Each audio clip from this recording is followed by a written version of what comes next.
have a standard probe here, you should use a tweezer, but you can use a toothpick if you don't have a tweezer.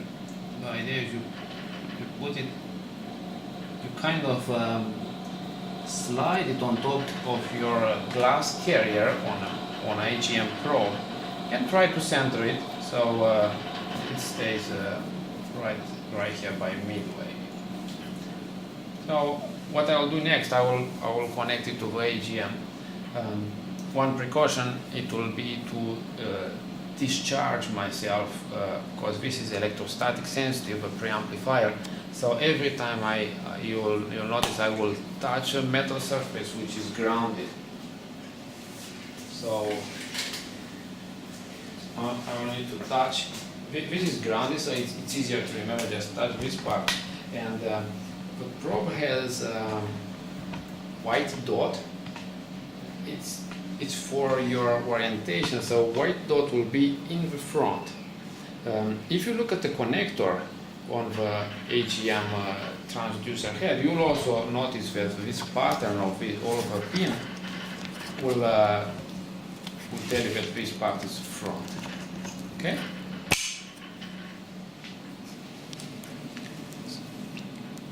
So it will be connected here. So you notice there is two pins and corresponding to this one.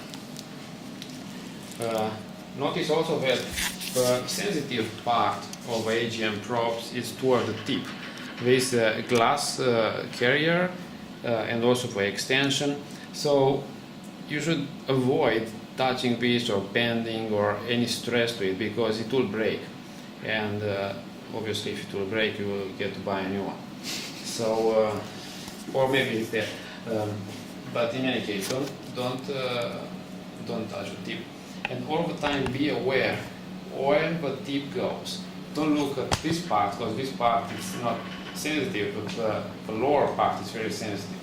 So I will again discharge myself and I will see, I will connect it.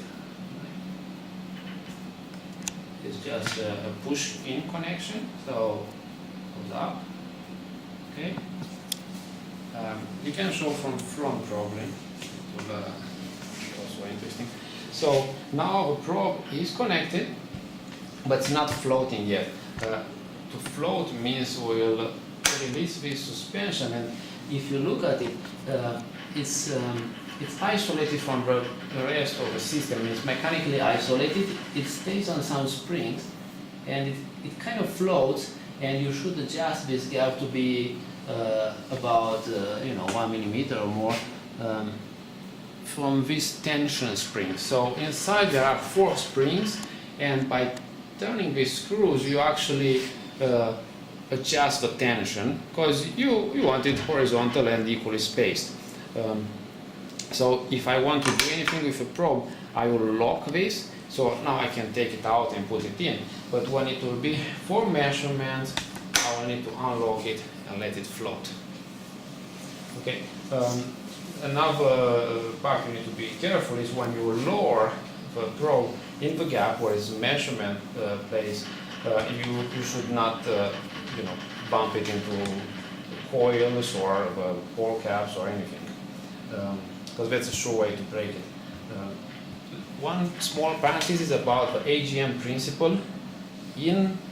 Very briefly, what I can tell is that the coils, which we just installed in the gap, will produce an AC gradient left to right, and your sample, which is on a probe, will have a tendency, let's say, to oscillate left and right, and more force will be exerted on this probe and on a sample when the magnetic moment increases.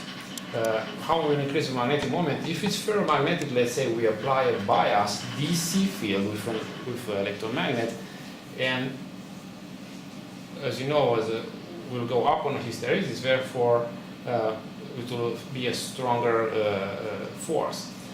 So let's say the sample will try to oscillate this way, and here inside this tube it's a piezoelectric detector. So what will happen, the detector will actually bend left and right exactly as the AC excitation goes. This band is just, nanometers or less than micrometers, but it's still big enough to be sensed and transformed into electric signal, further amplified and detected.